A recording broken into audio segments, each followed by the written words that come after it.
The Minnesota Vikings have a very interesting draft as they currently select at 14th overall, then do not pick again until the middle of the 3rd round. Why, you may ask? Well, they did trade a 2nd round pick for Yannick Ngakoue, only to then trade him to the Ravens for pennies on the dollar, meaning a 3 and a 5 less than 2 months later.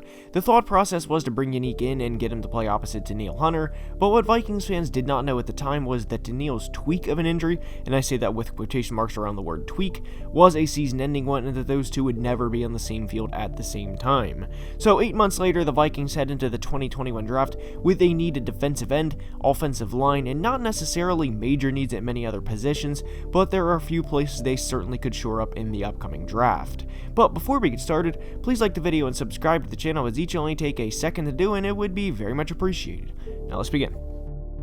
The Vikings have the 14th pick, and this is an interesting place to be in the draft because 5 quarterbacks will be taken in front of them, and that's just the way it's going to play out.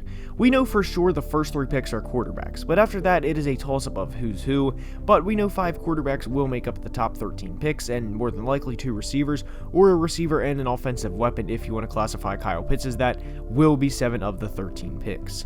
There will probably be 2 tackles in pennies and Rashawn Slater taken before the Vikings as well, and I would also imagine Devontae Smith, the Heisman winner, and Jalen Waddle also make their way off of the board. In case you weren't counting, that right there is 11 of the 13 picks before the Vikings would be on the clock, and one thing we haven't mentioned yet, this is a good corner class, and at least one, possibly to Dallas, will be taken as well. So you can quickly project a lot of the players that will be taken in front of them, and what benefits the Vikings is this is a pretty deep draft class. There is a very good chance there's still elite players available when they select, and who the first round pick for them is a bit of a toss-up at this point in time. Now, I do want to address some things as the Vikings fan base, and yes, I am a part of the Vikings fan base when I say this. Well, they have some wild ideas at times, and I just want to clear some things up. As much as we would all love Ja'Marr Chase and Justin Jefferson to be teammates as pros and as professional football players, it is unfortunately not going to happen, and if there are any former LSU teammates that's going to be teammates in the pros, the Bengals have a much higher chance of doing that with Joe Burrow and Ja'Marr than the Vikings do with Justin Jefferson and Ja'Marr. Believe me, I would love that. An offensive Kirk, Dalvin, Adam Thielen, JJ, and Ja'Marr would be incredibly fun to watch, but it is not a reality. Now, one of the best prospects in the draft is Micah Parsons from Penn State, and as crazy as this sounds, there is a very good chance he falls to the Vikings at 14, and with Anthony Barr recently restructuring his contract to become a free agent next year, there's a very real possibility the Vikings draft Parsons if he is there when they're on the clock later this month.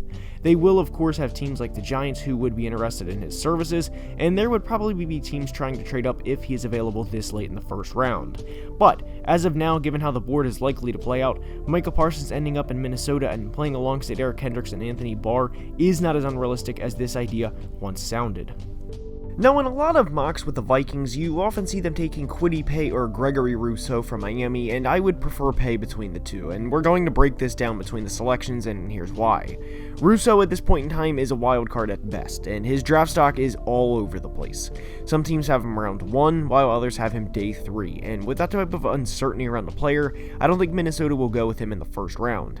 This is a team and an organization that usually does not take huge swings at players in the first round, as their last 3 first-round picks have been Mike Hughes, Garrett Bradbury, and Justin Jefferson, and while Mike Hughes is not a good NFL corner, he was not a polarizing prospect and was regarded as a safe pick at the time. It's not like he was a player with an extremely low floor, but if he panned out, he would be the next Jalen Ramsey because, well, that just was not the case.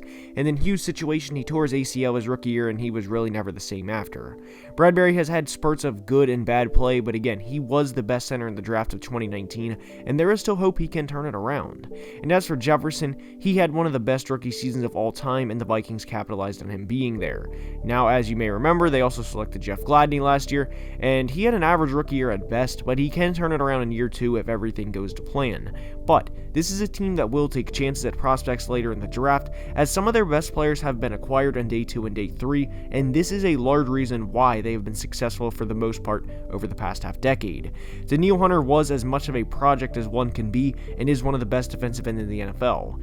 Stephon Diggs had injury concerns coming out of Maryland and was a first-team All-Pro in 2020, and then in his Vikings career with back-to-back 1,000-yard seasons.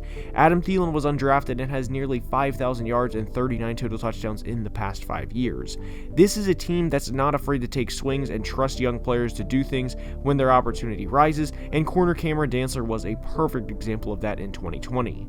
So, with all of this being said, if the selection comes down to Kwity Paye or Gregory Rousseau, I do think the Vikings would go with Kwity Paye.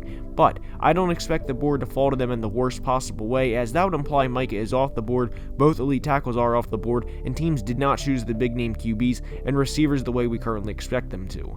That would also imply either 1 or 0 corners are taken, but if worse comes to worse, the Vikings would certainly choose Paye over Rousseau based on their previous drafting history.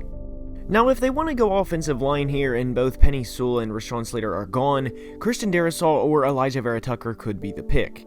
Now, something I could honestly see the Vikings do if the Bengals choose to go with Ja'Marr Chase at 5 is move up to get tackle Penei Sewell if he starts to slide. This would obviously be a dream scenario for the Vikings fan base, as the line would become much better if this is indeed the case. Having an offensive line of Sewell, Ezra Cleveland, Bradbury, and Brian O'Neill instantly becomes much better, and I do think a lot of the struggles Garrett Bradbury has had would be minimalized if they can get Penei Sewell. The guards next to him in the first 2 years of his career have not been good to say the least, and Sewell would instantly upgrade this line. And like with Parsons, the idea of Minnesota getting him really isn't that far-fetched, and this is Penei Sewell we're talking about, to be clear. This is a team that's in win-now mode, with defense going to regress or at least lose the coveted linebacker duo, and Eric Kendricks and Anthony Barr seemingly next offseason at the earliest, and that's just Barr to be clear. Kendricks, hopefully he has multiple more years, but Barr at least next season at the earliest. Kirk Cousins will be 33 at the start of this season, so age is not a concern for him yet, but this team isn't a rebuilding franchise, and Penei Sewells do not come along every year. If he gets to the 7 to 9 range and I were Rick Spielman, then I 100% would be on the phone trying to make calls regarding this. But, and we have to do hypotheticals here since it is the draft and teams run thousands of mock drafts and scenarios before the actual draft, if the board plays out in the absolute worst way for Minnesota, then there is a very real possibility they trade back to try and acquire a second round pick from anybody, given they currently do not have one. A good prospect for Minnesota and a lot of other teams for that matter to target in the third round of the draft is Walker Little, a tackle from Stanford.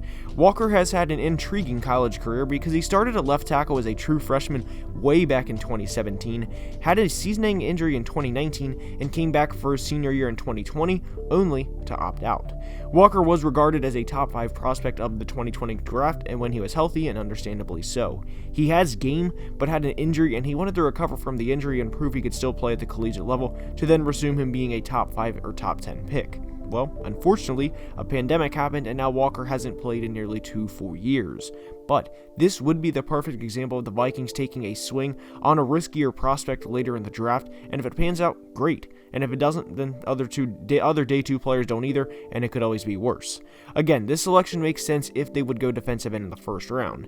And Walker's career will be interesting to watch no matter where he goes because of the potential he has, and it certainly will be interesting to see if a team can tap into that potential. The priorities for the Minnesota Vikings in the 2021 draft are without a doubt adding a second pass rusher, and not surprisingly as it seems it is every year, addressing the offensive line. But with Adam Thielen turning 31 years old prior to the season starting and them having no clear number 3 receiver, I certainly do expect that to be addressed at some point as well.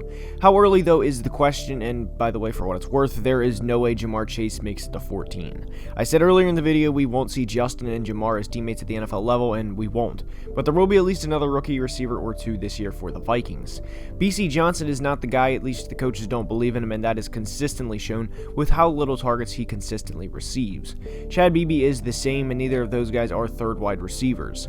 Kyle Pitts, like Ja'Marr, would be very fun in this offense, but like Ja'Marr, he is too good to last this long and simply will not.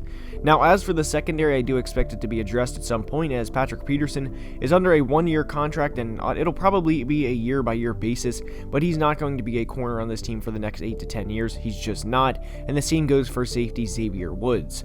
I expect the Vikings' priority list in order to be 1 pass rusher, 2 offensive line, 3 secondary, and tied for 4th with the linebackers and wide receivers. They do need linebacker depth in the worst way, but again, depth for a position does not become a first-round pick. Not to say Micah Parsons would be viewed as depth, because, well, he certainly wouldn't be, but they're not going to take a linebacker at 14 to specifically back up Eric Kendricks. This is a deep class at both offensive tackle and receiver, so they can definitely take multiple stabs at these positions later in the draft, and I certainly would expect them to, as we all know GM Rick Spielman loves his day 3 selections. If it were my decision now and the choice was between Kwity Paye and Greg Rousseau, then I 100% would go with Kwity Paye. However, I think Vikings fans have a lot to look forward to in the next few weeks, because there is a good chance that Parsons and Sewell each drop a little bit, and the Vikings could ultimately get a blue chip prospect if they play their cards right. And with that being said, that's all I have for today's video. I hope you enjoyed. If you did, please like the video and subscribe to the channel. It would mean the world, and I will see you guys next time. Have a great day. Love you guys. Deuces. Peace. Skol.